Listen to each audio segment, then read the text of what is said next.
I'll tell you a story. I walked to pick up my little girl at the bus stop yesterday after the CDC recommendations came out. I took off my mask. I waited for her. There was no one else around. She got off the bus with her little mask on. She had to wear her mask. I didn't on the walk home.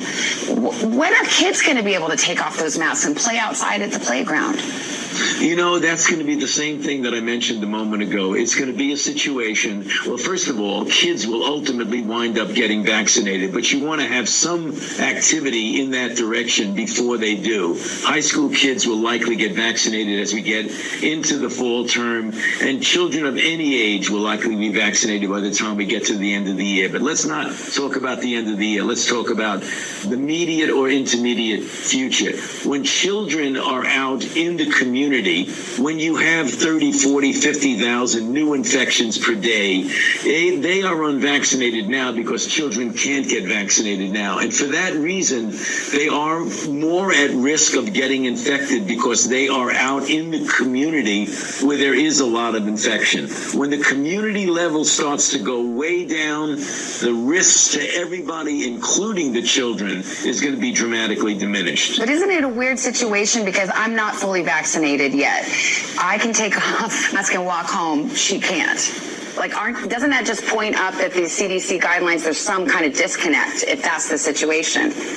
Well, yeah, what you're pointing out, what you're referring to, Savannah, is the top two not fully vaccinated that people can go out without masks. If you walk, run with members of your household, attend a small outdoor gathering, fully vaccinated with friends. Then after that, everything has a mask on it, as you're showing correctly now on the screen. So what you're asking, if you are on the left-hand part and you see unvaccinated people, walk outdoors with members of your household. And you're asking now, if your child is a member of your household, can you walk outdoors with your child without a mask? According to that chart, the answer is yes. But the child can't, not to beat it to death. You're not beating it to death, Savannah. You're just asking for a straight answer. She's not doing that as a reporter or as a host of the Today Show. She's doing it as a concerned mom because she's confused, and she should be confused because it's very confusing. And Fauci doesn't exactly shed a lot of light on it. It's more, except he says the kids will ultimately be vaccinated by the end of the year. It's a definitive declarative statement.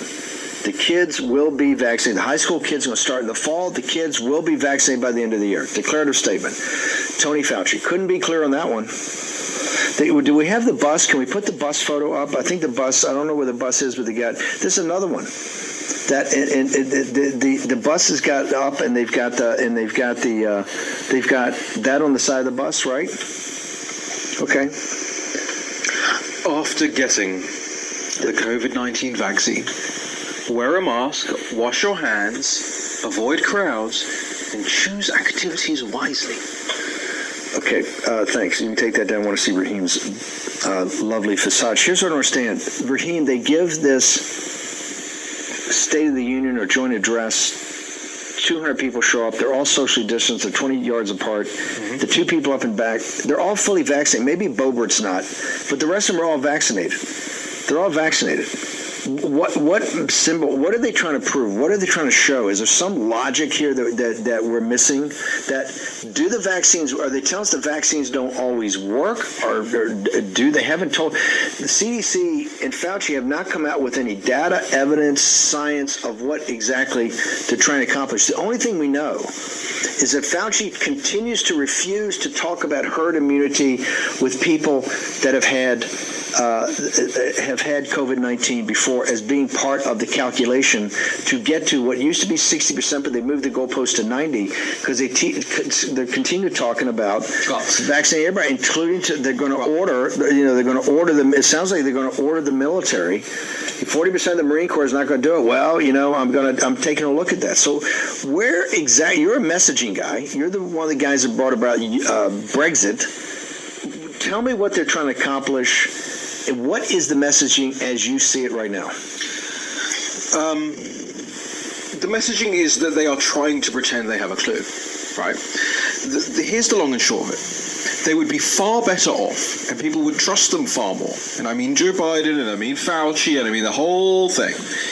If they went on the television and said, you know what, guys, we don't actually really know, and therefore we would just like you to exercise caution. That's all it is. That's the only place it's coming from. But they don't do that. They both pretend to know, then hide the details, and then ask the American public to take precautionary actions anyway.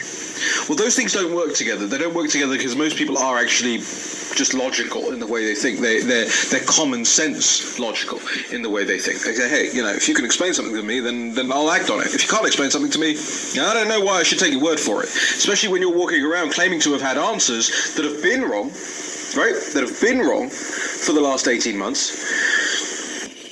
Okay, two big news items today. Number one, Dr. Sanjay Gupta in the Daily Mail finally had promoted it, and off of also the Mediaite, Dan Abrams' company that follows the media, had a podcast where Dr. Sanjay Gupta finally admitted that he's now coming to the fact that the virus came out of the CCP virus came out of the P4 lab in Wuhan. He still says, well, it's not man-made. They're just working on viruses over there, and it must have leaked out.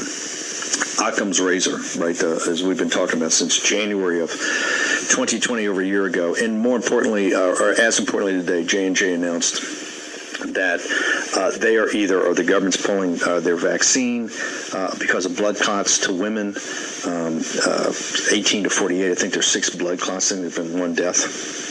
One other person in critical condition, but a lot more information coming out about the testing, about all of this. We're going to we had a technical problem, trying to get Betsy McCord back on here, but I want to go to, and Mike Lindell's going to join us this hour.